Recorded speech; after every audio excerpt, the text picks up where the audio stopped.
Power star గారు, నేను మనస్ఫూర్తిగా చెప్తున్నాను, ఆయన ఫ్యాన్ నేను.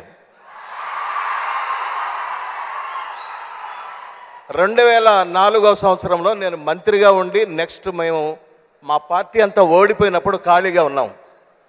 ఒకరోజు అశ్విని దత్ గారు చంద్రబాబు నాయుడు గారి దగ్గర నేను ఉంటే నన్ను అన్నా అని పిలుస్తుంటారు ఆయన. అశ్విని దత్ గారు, అన్నా ఫ్రీగా ఉండారా అన్నారు. ఉన్నాను, చంద్రబాబు గారితో పని అయిపోయిందన్న, సరదాగా ఒక చోటికి పోదాను, మా షూటింగ్ జరుగుతుంది అన్నారు. ఎక్కడ తీసుకెళ్ళారు, తీసుకెళ్తే అక్కడ పవన్ గారు ఉన్నారు. అక్కడ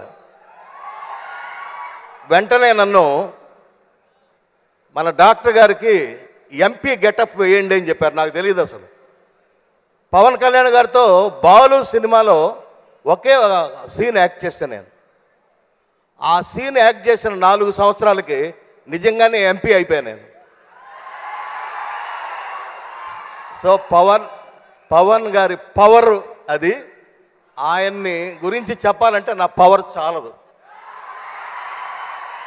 సో మరొక్కసారి సప్తగిరి, మన సప్తగిరి, నా కాన్స్టిట్యుయెన్సీలో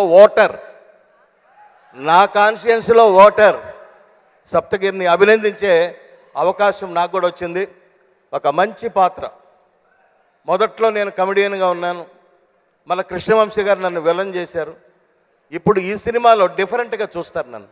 Please subscribe. Please do subscribe. Please subscribe. Please subscribe. Please subscribe to our YouTube channel.